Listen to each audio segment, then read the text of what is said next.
السلام علیکم friends, welcome to کتاب نگری یوٹیوب چینل۔ کتابوں کی نگری میں خوش آمدید۔ میں ہوں آپ کی ہوسٹ اقرا یاسین، اور آج میں آپ کے لیے لے کر آئی ہوں فریحہ مرزا کے قلم سے تحریر کردہ ناول زمزمہ کی ایپیسوڈ نمبر 29 کو لے کر۔ لیکن اس ایپیسوڈ سے پہلے آپ کو کرنا ہوگا چینل کو سبسکرائب، ویڈیو کو لائک اور کلک کرنا ہوگا بیل آئیکن کو، تاکہ آپ کو اس ناول کی ہر نئی اپلوڈ ہونے والی قسط کی نوٹیفیکیشنز فوراً موصول ہو سکیں۔ اب دیر کیے بنا چلتے ہیں قسط کی جانب۔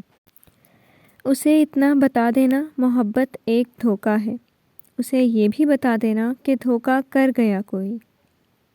اسے اتنا بتا دینا کسی کو مان تھا تم پر، بتا دیا اسے الزام خود پر دھر گیا کوئی۔ اسے اتنا بتا دینا کسی کی زندگی تم تھے، اسے یہ بھی بتا دینا آخر مر گیا کوئی۔ تم جسے لڑکیاں پارسائی کا ڈرامہ کرتی ہیں، یہ آواز اس کے سماعتوں کے پردے پھاڑ رہی تھی۔ اور کتنے جھوٹ بولو گی؟ اس کے چہرے کے تاثرات اذیت میں بدل رہے تھے، بند آنکھوں سے پتہ نہیں کب آنسو نکلنے لگے تھے۔ نفرت ہو رہی ہے مجھے تمہارے آنسوؤں سے، انہی آنسوؤں کو دیکھ کر میں پگھلا تھا، پر میں نہیں جانتا کہ… اس کے ہونٹ سختی سے باہم پیوست تھے، ماتھے پر شدید سردی میں بھی پسینے کی بوندیں چمک رہی تھی۔ خیر، میں اب ایک بار بھی تمہارے ساتھ نہیں ٹھہر سکتا۔ اس نے خوف سے کمبل کو مٹھیوں میں بھینچ لیا۔ تمہیں پاکستان جانا ہوگا، ڈیورس پیپرز تمہیں مل جائیں گے۔ اسے محسوس ہو رہا تھا کہ اس کی سانسیں بے ترتیب ہو رہی ہیں۔ نہیں ایسے مت کریں۔ اسے احساس ہوا تھا جیسے کوئی اس کی روح نکال رہا ہو۔ آپ کو اللہ کا واسطہ ہے مجھے طلاق مت دیں، میں چلی جاؤں گی آپ کی زندگی سے، مگر ایسا مت کریں، میری کوئی غلطی نہیں ہے۔ وہ اب بے آواز ہسک رہی تھی، اس کی بند آنکھوں سے آنسو گر کر گالوں پر پھسلتے چلے جا رہے تھے۔ تم نے مجھے دھوکہ دیا ہے، ایک بازگشت اس کے کانوں میں گونجی تھی۔ کیا وہ مر رہی تھی؟ نہیں، ابھی وہ زندہ تھی، ابھی سانسیں چل رہی تھیں، اور جب تک سانسیں چلتی ہیں تب تک انسان زندہ رہتا ہے۔ لیکن وہ خود کو مردہ سمجھ رہی تھی، اور اگر وہ مر چکی تھی تو پھر یہ تکلیف کیوں تھی؟ کہاں درد تھا، کہاں درد نہیں تھا؟ یہ دل ابھی تک کیوں دھڑک رہا تھا، اور یہ آنسو کیوں نہیں تھمتے تھے؟ شرم نہیں آتی تمہیں اپنے شوہر کو دھوکہ دیتے ہوئے؟ آنسوؤں کی روانی میں شدت آ گئی تھی۔ نہیں ہے یقین، آج کے بعد مجھے اپنی شکل مت دکھانا۔ اس کا چہرے پر بے پناہ اذیت کے تاثرات رقم تھے۔ نہیں میرا یقین کریں، میں نے کوئی دھوکہ نہیں دیا، میں ایسی نہیں ہوں، میں ایسی نہیں ہوں، نہیں احد۔ وہ زور زور سے نفی میں گردن دائیں بائیں ہلاتی ہوئی بڑبڑائی تھی، اور پھر ایک جھٹکے سے زمزمہ کی آنکھ کھل گئی تھی تو وہ خواب دیکھ رہی تھی۔ اس نے ایک گہری سانس خارج کی، آج بھی وہی خواب، وہی آوازیں اسے ڈرا رہی تھیں۔ یہ کیسے خواب تھے جو اس کا پیچھا نہیں چھوڑتے تھے؟ ہر پل وہ ان خوابوں کی حصار میں ہی رہتی تھی۔ بعض دفعہ اسے لگتا تھا کہ یہ سب ایک خواب ہے، وہ سو کر اٹھے گی تو سب ٹھیک ہو جائے گا، مگر اب اسے راتوں کو نیند نہیں آتی تھی، ساری رات آنکھوں میں کٹ جاتی تھی۔ اسے آنکھیں بند کرنے سے بھی ڈر لگنے لگتا تھا، اسے خواب دیکھنے سے بھی ڈر لگنے لگا تھا۔ اس نے بے اختیار اپنے چہرے پر ہاتھ پھیرا، اور پھر حیرت سے اپنی انگلیوں کو دیکھا جو گیلی تھیں۔ اسے یقین نہیں آیا تھا، تو کیا وہ نیند میں بھی اس شخص کے لیے روتی رہی تھی؟ اسے اپنے حال پر بے بسی محسوس ہوئی تھی۔ اس کا دل چاہا وہ اس شخص کا گریبان پکڑ کر پوچھے کہ اس نے اس کی پارسائی کا یقین کیوں نہیں کیا، کیوں اس کی زندگی برباد کر دی۔ وہ اس سے بد دعا دینا چاہتی تھی کہ امیر احد غازیان، تم بھی ایسے ہی رو، ایسے ہی تڑپو جیسے آج میں تڑپ رہی ہوں، تم بھی اسی کرب سے گزرو جس سے میں گزر رہی ہوں۔ وہ کہنا چاہتی تھی کہ وہ شخص بھی اسی طرح سکون کے لیے ترسے جس طرح وہ بے سکون تھی، مگر اس نے زبان سے کچھ نہیں کہا تھا۔ اس نے لب سی لیے تھے۔ نم آنکھوں سے اس نے چھت کو دیکھا تھا اور خاموش فریاد کی تھی، اور وہ جانتی تھی کہ آنسو عرش ہلا دیتے ہیں۔ وہ رومی سے کہا کرتی تھی کہ اللہ نے 7 سمندر بنائے ہیں، لیکن محبت اسے انسان کے اس ایک آنسو سے ہوتی ہے جب وہ بے بسی سے فلک کو تکتا ہے۔ وہ ایک آنسو، بس وہ ایک آنسو عرش کو ہلا کر رکھ دیتا ہے۔ اور 3 ہفتوں میں اس نے کتنے آنسو بہا لیے تھے۔ نہ عرش ہلا تھا، نہ زمین پر کوئی قہر برسا تھا۔ اس کا یقین ٹوٹ رہا تھا۔ گہری سانس لے کر اس نے اپنا بھیگا چہرہ آستین سے رگڑا اور ارد گرد نگاہ دوڑائی۔ وہ سسٹر ماریا کے گھر کے ایک بیڈ روم میں تھی۔ قدیم روسی طرز کا بنا یہ گھر اسے ایک طرح سے اپنی واحد محفوظ پناہ گاہ محسوس ہوا تھا۔ اسے فی الحال کہیں نہ کہیں سر چھپانے کی جگہ چاہیے تھی۔ وہ واپس پاکستان نہیں جا سکتی تھی۔ وہ یونیورسٹی میں بھی کسی سے مدد نہیں مانگ سکتی تھی۔ واحد آپشن سسٹر ماریہ تھیں۔ وہ اکیلی رہتی تھی، وہ ایک بیوہ تھیں اور چرچ میں گڈ ورک کیا کرتی تھیں۔ آج اسے 3 ہفتے ہو چکے تھے سسٹر ماریہ کے ہاں، اور تب سے لے کر آج تک وہ سارا دن کمرے میں پڑی رہتی تھی۔ سسٹر ماریہ اس سے باتیں کرنے کی کوشش کرتی تھی، بعض دفعہ وہ جواب دے دیتی تھی اور بعض دفعہ خاموشی سے خلاؤں میں کچھ کھوجتی رہتی تھی۔ اس نے اپنا فون بھی آف کر دیا تھا۔ وہ اب کبھی کسی سے رابطہ نہیں رکھنا چاہتی تھی۔ جب کسی کو اس کی پرواہ نہیں تھی تو اسے بھی اب کسی چیز سے فرق نہیں پڑتا تھا۔ میں کب تک ایسے رہوں گی؟ اس نے آزردگی سے کمرے میں پھیلے ملگجے اندھیرے میں وال کلاک کو دیکھا، پھر ہمت کر کے اٹھ کھڑی ہوئی تھی۔ یکدم اس کے سر میں شدید درد کی لہر اٹھی تھی اور اس کی آنکھوں تلے اندھیرا چھانے لگا تھا۔ اس نے سر جھٹکنے کی کوشش کی مگر اندھیرا پوری طرح اس کی آنکھوں تلے چھا گیا تھا۔ وہ لڑکھڑائی اور پھر ایک دم بے ہوش ہو گئی تھی۔ ان کا نروس بریک ڈاؤن ہوا ہے شدید ذہنی دباؤ کی وجہ سے، ڈاکٹر نے سسٹر ماریہ کو پروفیشنل انداز میں بتایا۔ اوہ گاڈ! وہ پریشانی سے ہتھیلیاں مسل رہی تھی اور شیشے کی دیوار کے پار ہاسپٹل کے بیڈ پر ہوش و خرد سے بیگانہ ہوئی زمزمہ کو دیکھ رہی تھی۔ وہ ٹھیک ہے؟ ہوش کیوں نہیں آیا اسے؟ فکر مندی سے انہوں نے پوچھا۔ وہ کچھ دیر تک ہوش میں آ جائیں گے، بس آپ انہیں ٹینشن سے دور رکھیں۔ ڈاکٹر اپنی بات مکمل کر کے چلا گیا تھا۔ سسٹر ماریہ خاموشی سے ICU کا دروازہ کھول کر اندر چلی آئی تھی اور اس کے پاس بیٹھ گئی تھی۔ انہیں اس لڑکی پر بے حد ترس آیا تھا۔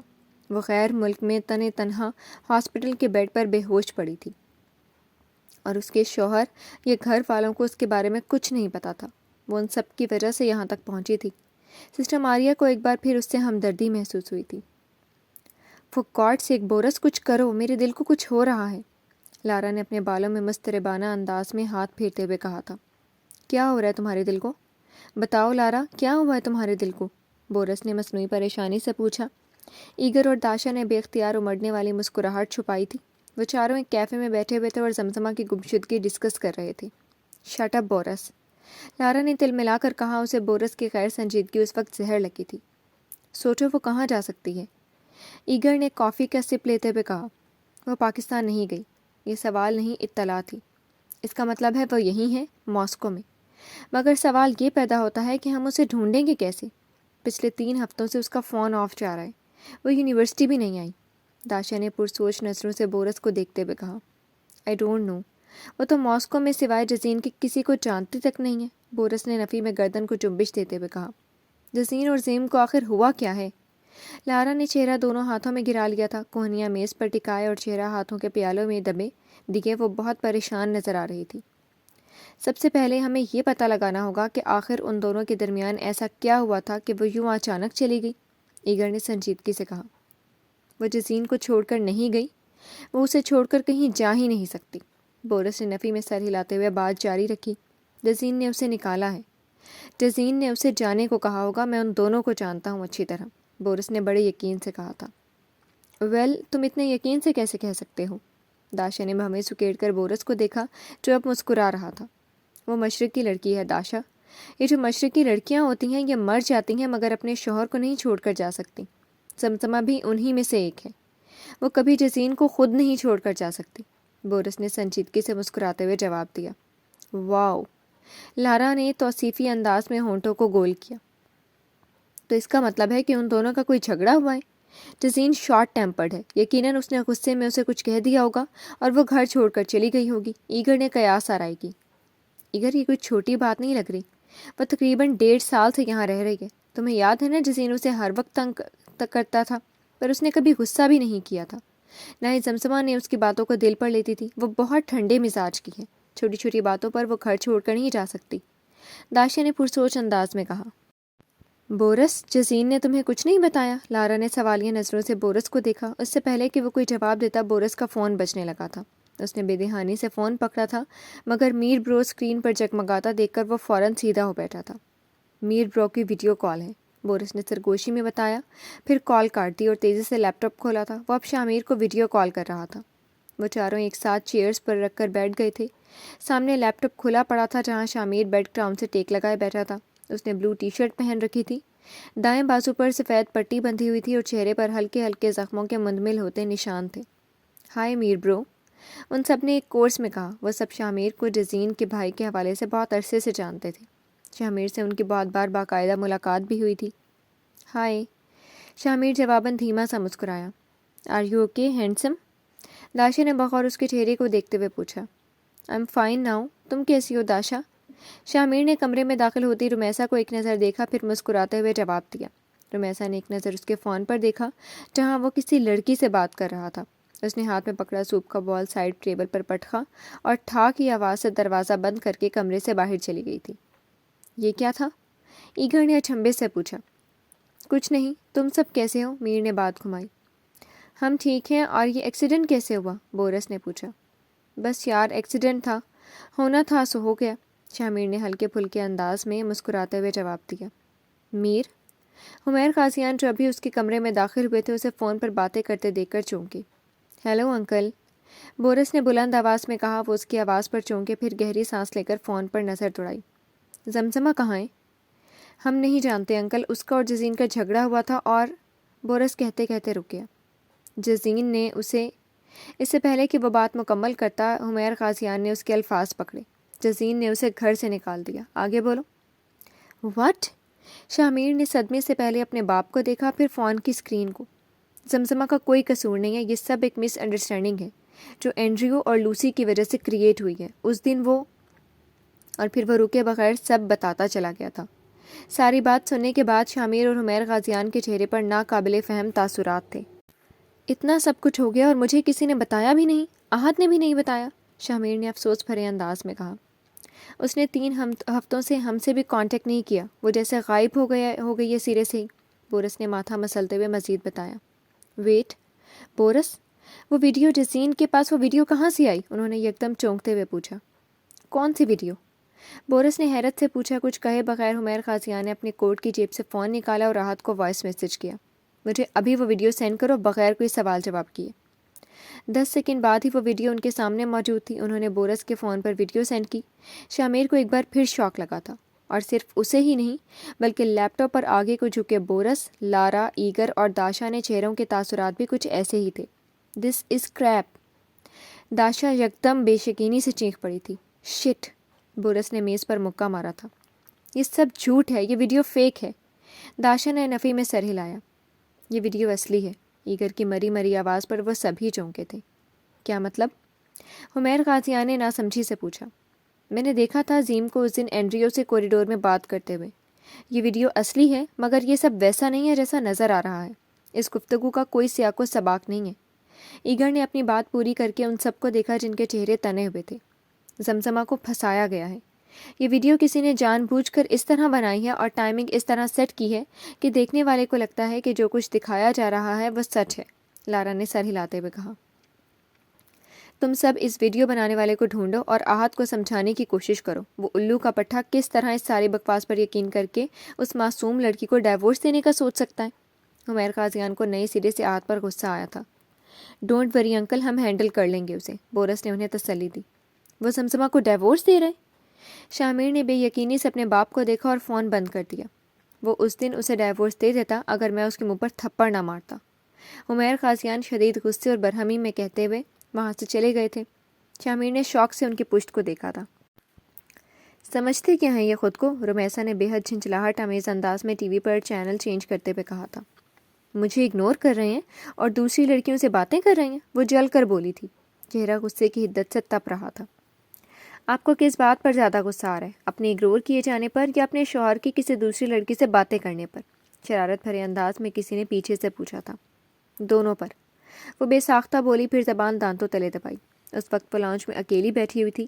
اسے اندازہ نہیں تھا کوئی اس کی باتیں سن لے گا. وہ چہرے پر شریر مسکراہٹ لیے اب اس کے سامنے ہی صوفے پر بیٹھ گیا تھا. آپ کو کیا لگتا ہے بھائیان پہلی دفعہ کسی لڑکی سے بات کر رہے ہیں؟ وہ لہجے کو سنجیدہ بنانے کی کوشش کرتا ہوا بولا تھا. پتہ نہیں، پر میں نے تو انہیں پہلی بار کسی لڑکی سے بات کرتے ہوئے دیکھا ہے. رمیسا کنفیوز ہو گئی تھی. بھائیان کی بہت ساری گرل فرینڈس ہیں، آپ کو نہیں پتہ؟ اس نے مصنوعی حیرت سے آنکھیں بڑی کرتے ہوئے کہا تھا. میر کی گرل فرینڈس ہیں؟ رمیسا نے شوق سے منہ پر ہاتھ رکھ لیا تھا. کوئی ایک ہو تو بتاؤں. میر بھائی کی رشیا میں بہت ساری گرل فرینڈس ہیں، میرے سامنے اکثر اپنی گرل فرینڈس کا ذکر کرتے تھے. اس نے رمیسا کو مزید بھڑکایا. اب مذاق کر رہے ہیں؟ رمیسا رونے کی تیاری پکڑ رہی تھی. میرے چہرے سے لگ رہا ہے کہ میں مذاق کر رہا ہوں؟ اس نے الٹا سوال کیا. اس کے چہرے پر سنجیدگی چھائی ہوئی تھی. وہ الگ بات تھی کہ اس نے اپنے اندر بمشکل قہقہے ضبط کیے تھے. ورنہ دل تو چاہ رہا تھا رمیسا کی شکل دیکھ کر زور زور سے کہے لگائے جو میر کی گرل فرینڈز کا سن کر چہکو پہکو رونے لگی تھی۔ ارے آپ روئیں تو مت، وہ اسے روتا دیکھ کر بوکھلا گیا تھا۔ مجھے پتہ ہے آپ جھوٹ بول رہے ہیں، میر ایسے نہیں ہے، رومی نے اپنی سرخ ہوتی ناک رگڑتے ہوئے کہا۔ تو پھر وہ کس لڑکی سے باتیں کر رہے تھے؟ اس نے سوالیہ ابرو اٹھائی۔ پتہ نہیں، کیا پتہ ان کے آفس میں، رومی تذبذب میں پڑ گئی۔ ان کی سیکرٹری تو نہیں تھی؟ میں نے دیکھی ہوئی ہے، بہت خوبصورت ہے، اور یہ لگی تھی رمیسا کو آگ۔ میں اس پر کٹی کبوتری کو چھوڑوں گی نہیں، وہ آتشفشاں بنی بیٹھی تھی۔ احد نے یکدم زوردار کہکہا لگایا تھا اور پھر گردن پیچھے پھینک کر ہنستا ہی چلا گیا تھا۔ آج کتنے عرصے بعد جزیم کی جھلک نظر آئی تھی، ورنہ وہ تو جب سے پاکستان آیا تھا بالکل گمسم تھا۔ آپ مجھے جان بوجھ کر میر کے خلاف بھڑکا رہے تھے نا؟ اسے ہنستا دیکھ کر وہ خفگی سے بولی۔ مجھے میر پر پورا یقین ہے۔ میں جانتا ہوں، وہ بغیر شرمندہ ہوئے بولا تھا۔ ہم لڑکیاں جو ہوتی ہیں نا، وہ اپنے شوہر پر اندھا اعتماد کرتی ہیں، آنکھیں بند کر کے کنویں میں کودنے کے لیے تیار ہو جاتی ہیں۔ لیکن مرد جو ہوتے ہیں نا، وہ محبت جتنی مرضی کر لیں، لیکن ویسا یقین ان کی محبت میں نہیں ہوتا جیسا یقین عورت کی محبت میں ہوتا ہے۔ وہ سنجیدگی سے کہتی اسے بہت کچھ جتا گئی تھی۔ وہ پل بھر کے لیے خاموش ہوا تھا۔ آپ نے زمزمہ پر یقین نہیں کیا؟ اتنا عرصہ اس کے ساتھ رہے ہیں، کیا کبھی اس میں کوئی برائی دیکھی؟ رمیسا کے سوال نے اسے نئے سرے سے ہلا کر رکھ دیا تھا۔ اپنے دل سے پوچھیں، کیا وہ ایسی ہے؟ دل سے پوچھیں، رمیسا نے نرمی سے کہا۔ دل سے؟ اس نے زیر لب دہرایا، پھر رمیسا کو دیکھا، وہ اب مسکرا رہی تھی۔ زندگی میں ہمیشہ دل کی آواز سننی چاہیے۔ اپنے دل کی سنیں، وہ کیا کہتا ہے، وہ جو کہتا ہے وہ کریں، اس نے بڑے نرم لہجے میں کہا تھا۔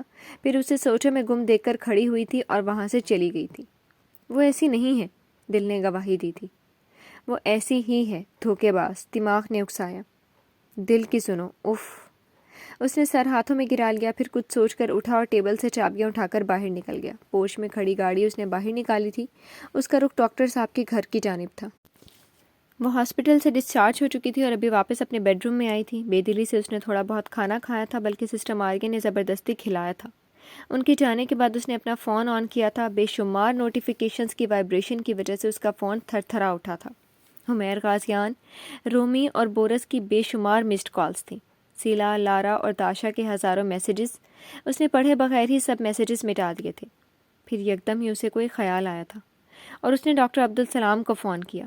ماسکو میں رات ہو رہی تھی، پاکستان میں ابھی عصر کا وقت ہوا ہوگا۔ دوسری گھنٹی پر کال اٹھا لی گئی تھی۔ السلام علیکم سر، میں زمزمہ بات کر رہی ہوں، اس نے اپنی آواز کی لرزش پر قابو پاتے ہوئے کہا۔ وعلیکم السلام بیٹا، کیسی ہو؟ انہوں نے گرم جوشی سے سلام کا جواب دیا۔ میں ٹھیک ہوں۔ اس کے حلق میں آنسوؤں کا گولا اٹکا تھا۔ اب ٹھیک نہیں ہے بیٹا؟ ٹھیک ہوتی تو مجھے فون نہ کرتی۔ کیا ہوا ہے؟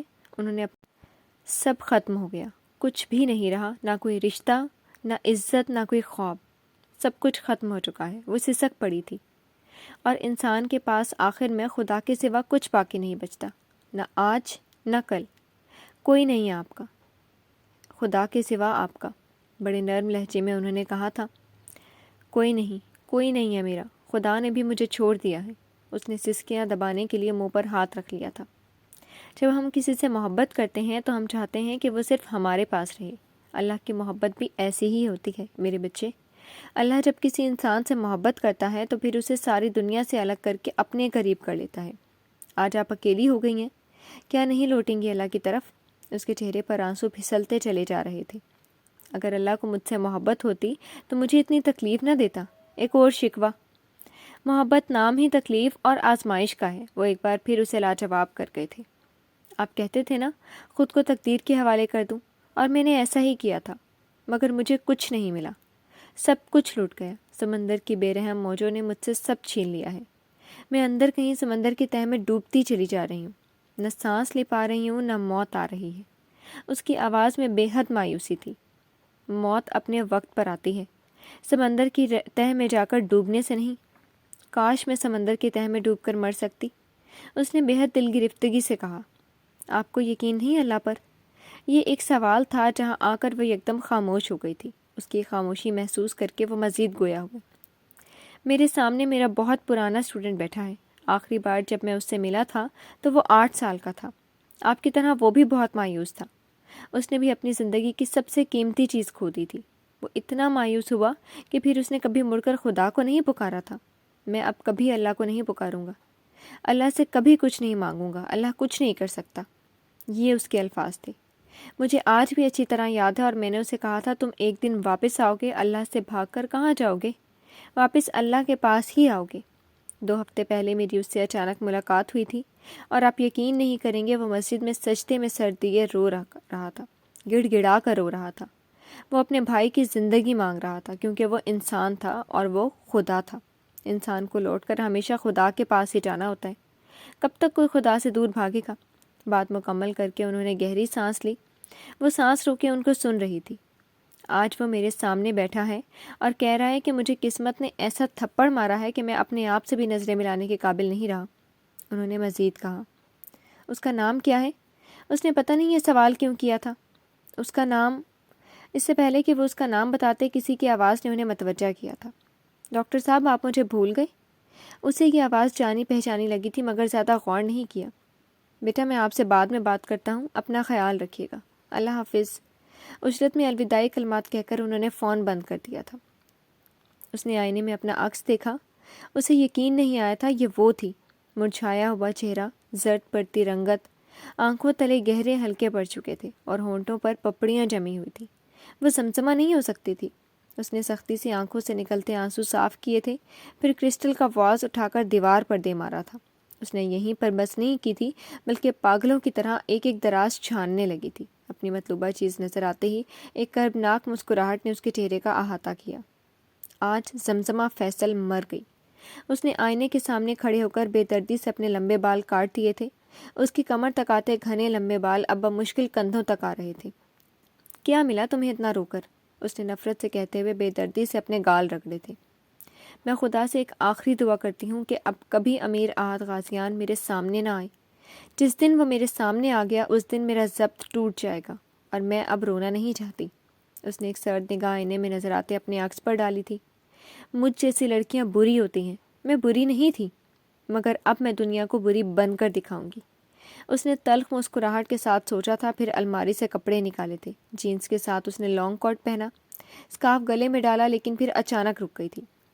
بعض چیزیں تربیت میں شامل ہوتی ہیں، بلکہ انسان کی زندگی کا حصہ ہوتی ہیں۔ وہ چاہ کر بھی یہ نہیں کر پائی تھی۔ وہ کبھی ننگے سر باہر جا ہی نہیں سکتی تھی۔ اس نے سر پر اسکارف لپیٹا تھا، پھر اپنے ڈاکومنٹس اور پاسپورٹ اٹھایا اور باہر کی جانب بڑھی۔ سسٹر ماریا شاید سو رہی تھی۔ وہ ان کو ڈسٹرب کیے بنا گھر سے باہر نکل آئی۔ روڈ پر چلتے ہوئے اس نے اپنا فون ایک جانب اچھال دیا تھا۔ مجھے جاب چاہیے، اس نے کمپیوٹر فرم کے مینیجر سے کہا اور اپنی سی وی اس کے حوالے کی۔ فرام پاکستان؟ یس۔ یہاں اکیلی آئی ہو؟ میں… اس سے پہلے کہ وہ کوئی جواب دیتی، مینیجر کی نگاہ اس کے میرٹل سٹیٹس پر پڑی۔ میرٹ؟ اس نے اس بات میں گردن ہلائی۔ میرے ہسبینڈ کے پاس رشین نیشنلٹی ہے، میں یہاں اسٹوڈنٹ ویزے پر ہوں، بٹ میرے پاس ریزیڈنس پرمٹ ہے۔ مینیجر کے چہرے پر لکھا سوال پڑھ کر اس نے تفصیلی جواب دے دیا۔ آپ کے پاس کوئی ڈگری نہیں ہے، میں آپ کو جاب نہیں دے سکتا، سوری۔ مینیجر نے اس کے ڈاکیومنٹس والی فائل بند کر دی تھی۔ میں کمپیوٹرز میں بہت اچھی ہوں، میری کمپیوٹر سکلز ایکسیلنٹ ہے۔ میں کمپیوٹر پروگرامنگ سے واقف ہوں اور بہت حد تک کمپیوٹرز ٹھیک بھی کر سکتی ہوں۔ اس نے اپنے پلس پوائنٹس بتائے تھے۔ مینیجر نے ان چند پل سوچا، پھر ٹیبل پر دھڑا لیپ ٹاپ اس کی جانب بڑھایا تھا۔ یہ میرے باس کا لیپ ٹاپ ہے، اس میں بہت امپورٹنٹ ڈیٹا ہے، مگر بدقسمتی سے یہ خراب ہو گیا تھا اور ابھی تک ٹھیک نہیں ہو سکا۔ اگر تم اسے ٹھیک کر سکتی ہو تو تمہاری جاب پکی ہے، اور سیلری بھی ڈبل۔ مینیجر نے اس کے سامنے لیپ ٹاپ کھولا تھا۔ وہ بھرپور انداز میں مسکرائی تھی اور سر ہلایا۔ It is done. آخر 1 گھنٹے کی جدوجہد کے بعد وہ لیپ ٹاپ ٹھیک کرنے میں کامیاب ہو گئی تھی۔ ویلکم مس زمزمہ، مینیجر نے کہا تھا۔ اس نے بے اختیار ایک گہری سانس لی۔ اسے جاب مل چکی تھی۔ اب دوسرا مرحلہ یونیورسٹی کا تھا۔ بہت خاموشی سے جا کر وہ یونیورسٹی سے اپنا لیونگ سرٹیفکیٹ لے آئی تھی اور اگلے دن ایک نئی یونیورسٹی میں ایڈمیشن لے لیا تھا۔ اس کے پاس اتنی سیونگز تھیں کہ وہ یونیورسٹی میں داخلہ لے سکے۔ بعد میں وہ کسی نہ کسی طرح سیمسٹر کی فیس جاب کر کے بھی پے کر سکتی تھی۔ مجھے یقین نہیں آ رہا تم ایسا کر سکتے ہو، میر کے لہجے میں بے حد افسوس تھا۔ وہ جانتا تھا میر نے رات کے اس وقت اسے لان میں کیا بات کرنے کے لیے بلایا ہے۔ اس نے جواب دینے کے بجائے اپنے بھاری جاکرز تلے گھاس کچلی تھی۔ اب بولتے کیوں نہیں ہو؟ میر نے اس کی خاموشی پر چوٹ کی۔ کیا بولوں؟ اس نے سنجیدگی سے گردن اٹھا کر میر کی آنکھوں میں دیکھا تھا۔ کوئی وضاحت نہیں دو گے؟ کیوں کیا ایسا؟ ایک بے بنیاد الزام کی بنا پر اپنی بیوی کو کون گھر سے نکالتا ہے؟ تمہیں شرم نہیں آئی؟ رحم نہیں آیا اس لڑکی پر جو صرف تمہارے آسرے پر اتنی دور گئی تھی؟ تم نے اس لڑکی کی زندگی برباد کر دی اور اب یہ بھی نہیں جانتے کہ وہ کہاں ہے، وہ محفوظ بھی ہے یا نہیں۔ جانتے ہو یہ دنیا ایک تنہا لڑکی کے لیے کتنی ظالم ہوتی ہے؟ اگر خدا نخواستہ اسے کوئی حادثہ پیش آ گیا تو کیا تم اپنے آپ کو معاف کر سکو گے؟ شاہ میر نے گویا اسے جھنجھوڑ ڈالا تھا، اور یہ پہلی بار تھا جب میر نے اس سے بے حد خفگی سے بات کی تھی۔ میں نے خود اپنی آنکھوں سے دیکھا تھا، اس نے میر کی باتوں کو جھٹلانے کی کوشش کی تھی۔ کیا دیکھا تھا تم نے؟ بتاؤ کیا دیکھا تھا؟ کیا تمہارے پاس دماغ نہیں ہے یا تم عقل سے اندھے ہو؟ تم اتنا عرصہ اس لڑکی کے ساتھ رہے ہو، ایمانداری سے بتاؤ، اس نے کبھی یونیورسٹی میں کسی لڑکے سے دوستی کی؟ کبھی تم نے اسے کسی لڑکے سے باتیں کرتے دیکھا؟ میر نے برہمی سے پوچھا تھا۔ نہیں، اس نے اضطرابی کیفیت میں اپنے لب کاٹے تھے۔ تو پھر یہ تمہاری عقل گھاس چرنے گئی ہوئی تھی کیا؟ وہ ویڈیو مینیپولیٹڈ بھی تو ہو سکتی ہے۔ تم کیسے کہہ سکتے ہو کہ وہ اینڈریو کے ساتھ لائبریری کی بیک سائڈ پر گئی تھی؟ اس بات سے کہاں ثابت ہوتا ہے کہ اس کا اینڈریو کے ساتھ کوئی افیئر تھا؟ شاہ میر نے بے حد سخت لہجے میں پوچھا تھا۔ اس نے کوئی جواب نہیں دیا، اس کے ماتھے کی رگیں تن گئی تھیں اور آنکھیں سرخ پڑنے لگی تھیں۔ تم نے اچھا نہیں کیا احد، تمہیں انسانوں کی پہچان ہی نہیں ہو سکتی۔ تم نے اس لڑکی کو دنیا کے سامنے تماشا بنا دیا ہے جس کا کوئی جرم نہیں تھا۔ وہ تمہارے لیے تمہارے ایک اشارے پر سب کچھ چھوڑ کر تمہارے ساتھ چلی گئی تھی۔ اس نے کبھی تم سے کوئی شکایت نہیں کی۔ پھر کیوں تم نے اس کے ساتھ ایسا کیا؟ یہ تو سوچ لیتے کہ وہ تمہاری منکوہا ہے۔ وہ اس ملک میں، اس شہر میں تنہا تھی۔ کیا اب تک بتا سکتے ہو وہ کہاں ہے؟ اس کے سر میں دھماکے ہونے لگے تھے میر کی بات سن کر۔ نہایت آہستگی سے اس نے سر جھکا دیا اور شاہ میر سے نظریں چرائی تھی۔ فوراً واپس ماسکو جاؤ اور اسے ڈھونڈو، ورنہ مجھے اپنی شکل مت دکھانا، شاہ میر نے لاتعلقی سے کہا تھا۔ اسے اس وقت اپنے سامنے کھڑے احد پر اتنا غصہ آ رہا تھا کہ دل چاہا اسے ایک آدھ لگا دے۔ اس نے بے چینی سے بالوں میں ہاتھ پھیرا، پھر شاہ میر کے ہاتھ تھام لیے۔ میں سیٹ بک کرواتا ہوں، میں اسے ڈھونڈ لوں گا۔ اس سے مزید کچھ بولا ہی نہیں گیا تھا۔ اس طرح بڑھتا چلا جا رہا تھا۔ شاہ میر نے خفگی سے اپنے ہاتھ چھڑوائے اور وہاں سے چلا گیا تھا۔ اس نے بے بسی سے لب کاٹے تھے، اس کا دماغ بہت سی سوچوں میں الجھ رہا تھا۔ وہ اپنی سیٹ بک کروا کر واپس آ رہا تھا جب اچانک اس کی گاڑی کے بالکل سامنے ایک بلیک مرسیڈیز آ کر رکی تھی۔ اس نے فوراً بریک لگائے اور آنکھیں سکیڑ کر ونڈو اسکرین کے پار نظر آتی شخصیت کو دیکھا۔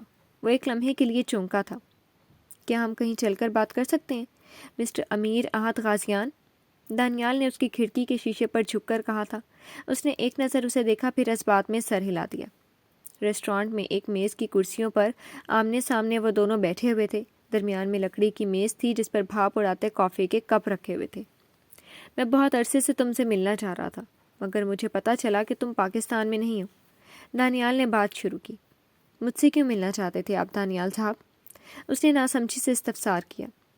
ہمنا کہاں ہے؟ دانیال کے ڈائریکٹ سوال پر وہ ٹھٹکا۔ آئی ڈونٹ نو، اس نے سنبھل کر کندھے اچکائے۔ تم جانتے ہو، پلیز مجھے بتاؤ وہ کہاں ہے۔ میں 1 سال سے اسے ڈھونڈ رہا ہوں مگر وہ نہیں ملی۔ دانیال کے لہجے میں بے حد افسوس اور بے بسی تھی۔ اب کیوں اسے ڈھونڈنا چاہتے ہیں آپ؟ اس نے تلخی سے پوچھا۔ اسے واپس لانے کے لیے، اسے منانے کے لیے، سب کچھ ٹھیک کرنے کے لیے، اپنی غلطیوں کی معافی مانگنے کے لیے، دانیال نے ایک ٹھنڈی سانس خارج کرتے ہوئے جواب دیا۔ اور آپ ایسا کیوں کرنا چاہتے ہیں؟ وہ کہتی تھی کہ محبت کا احساس تب ہوتا ہے جب محبت آپ کی پہنچ سے دور جا چکی ہو۔ وہ مجھ سے دور جا چکی ہے اور مجھے احساس ہو رہا ہے کہ وہ میرے لیے کیا تھی۔ وہ میری محبت تھی، پر میں یہ سمجھ ہی نہیں سکا۔ دانیال پتہ نہیں کس رو میں بہہ کر بول رہا تھا، اور احد کو لگ رہا تھا کسی نے اسے آئینہ دکھا دیا ہے۔ وہ اس کے سامنے ہوتی تھی، وہ اسے بہت بری لگتی تھی، وہ اس سے نفرت کرتا تھا۔ اب وہ نہیں تھی، وہ اس سے دور جا چکی تھی۔ وہ اسے دھوکے باز سمجھتا تھا، مگر پھر بھی وہ اسے بھول کیوں نہیں پا رہا تھا؟ وہ ہر وقت اس کی سوچوں کا محور بنی رہتی تھی۔ کیا آپ نے ابھی یہ کہا کہ جب محبت دور چلی جاتی ہے تب ادراک ہوتا ہے؟ اس نے بے یقینی سے دانیال کے الفاظ دہرائے تھے۔ دانیال نے اس بات میں سر ہلایا تھا۔ ہم نا بوسٹن میں ہیں، بوسٹن یونیورسٹی میں، اس سے زیادہ میں کچھ نہیں جانتا، وہ کہہ کر ٹیبل سے کھڑا ہو گیا تھا اور عجلت میں فون اٹھا کر باہر نکلا تھا۔ دانیال نے حیرت سے اسے جاتا دیکھا، پھر ایک پرسکون سانس خارج کی۔ وہ گاڑی میں بیٹھا لمبے لمبے سانس لے رہا تھا، اس کے چہرے پر ٹھنڈے پسینے آ رہے تھے، سانس تھوکنے کی مانند چل رہا تھا۔ وہ گاڑی سے باہر نکلا اور فون جیب سے نکالا۔ بورس کی کال تھی۔ زمزمہ کے فون کی لوکیشن ٹریس ہو گئی ہے، بورس نے سنجیدگی سے اطلاع دی۔ وٹ؟ کہاں ہے وہ تقریباً چلایا تھا۔ ایک کلب میں، بورس نے مدھم آواز میں بتایا۔ کیا؟ اسے لگا تھا وہ سانس نہیں لے سکے گا۔ میں اور ایگر اس کلب میں گئے تھے۔ وہاں کے مینیجر نے مجھے بتایا کہ وہاں ایک نئی لڑکی آئی ہے، اس کا نام زیمو ہے۔ اسے لگا تھا جیسے اس کے دماغ کی رگیں پھٹ جائیں گی۔ وہ لڑکی وہاں نئی ڈانسر ہے اور ہوکر بھی۔ بورس نے اس کے سر پر بم پھوڑا تھا۔ کیا وہ زمزمہ ہے؟ اس نے بے حد خوفزدہ نظروں سے ارد گرد دیکھتے ہوئے پوچھا تھا۔ اس کا فل نیم کسی کو نہیں پتا، اسے سب زیمو کہتے ہیں، بورس نے سنجیدگی سے بتایا۔ کیا تم اس سے ملے؟ پلیز بورس، یہ مت کہنا کہ یہ وہ ہے۔ اسے اپنی آواز میں آنسوؤں کی آمیزش کھلتی ہوئی محسوس ہوئی تھی۔ میں نے زمزمہ کا فون دیکھا وہاں پر۔ ہاتھ کو لگا تھا کسی نے اسے کوئلوں پر گھسیٹ دیا ہو۔ اسے سانس لینے میں دشواری ہونے لگی تھی۔ بے اختیار اس نے شرٹ کے اوپری بٹن کھولے تھے اور لمبی لمبی سانسیں لی تھی۔ زیمو زمزمہ نہیں تھی، بورس نے بالآخر کہہ دیا۔ اس نے آنکھیں بند کر لی تھیں، اس کی آنکھوں سے پانی نکل رہا تھا۔ وہ وہیں گاڑی کے ساتھ سڑک پر بیٹھتا چلا گیا تھا۔ فون ابھی بھی اس کے کان سے لگا ہوا تھا۔ اسے زمزمہ کا فون کچھ دن پہلے سڑک پر ملا تھا۔ بورس نے اس کی خاموشی محسوس کر کے مزید بتایا۔ بورس، میری جان نکال دی تھی تم نے۔ وہ کچھ لمحوں کی خاموشی کے بعد بولنے کے قابل ہوا تھا۔ تمہیں اس سے کوئی فرق نہیں پڑنا چاہیے اب۔ وہ جہاں بھی ہے، تم اسے اپنی زندگی سے نکال چکے ہو۔ بورس کا انداز اسے بے حد چبھا تھا۔ وہ میری زندگی کا اتنا اہم حصہ تھی بورس۔ وہ میری زندگی میں آنے والی پہلی اور آخری لڑکی تھی۔ وہ میرے سامنے ہوتی تھی تو میں اسے ستایا کرتا تھا۔ میں نے اسے اپنی زندگی سے نکال دیا ہے، پر اس دل کا کیا کروں؟ وہ اس دل میں بس گئی ہے، اور اب اس کا نہ ہونا مجھے تکلیف دے رہا ہے۔ یہ تکلیف کیوں ہو رہی ہے بورس؟ اس کا لہجہ بے حد ٹوٹا بکھرا اور ہارا ہوا تھا۔ کیونکہ تم مجھ سے محبت کرتے ہو۔ بورس نے آسان لفظوں میں اس کی الجھن کھول دی تھی۔ آج اس لمحے مجھ پر یہ انکشاف ہوا ہے کہ وہ میرے لیے کیا ہے، اس کا اور میرا رشتہ کیا ہے۔ مجھے نہیں پتا کہ میں اس سے محبت کرتا ہوں، لیکن جو اس سے ہے وہ کسی سے نہیں۔ جی تو فرینڈز، کیسی لگی آپ کو آج کی لانگ ایپیسوڈ؟ امید ہے آپ کو پسند آئی ہوگی۔ کمنٹ سیکشن میں اپنی بھرپور رائے کا اظہار کیجیے گا۔ پھر حاضر ہوں گے نئی قسط کے ساتھ، تب تک کے لیے شکریہ۔ اللہ حافظ۔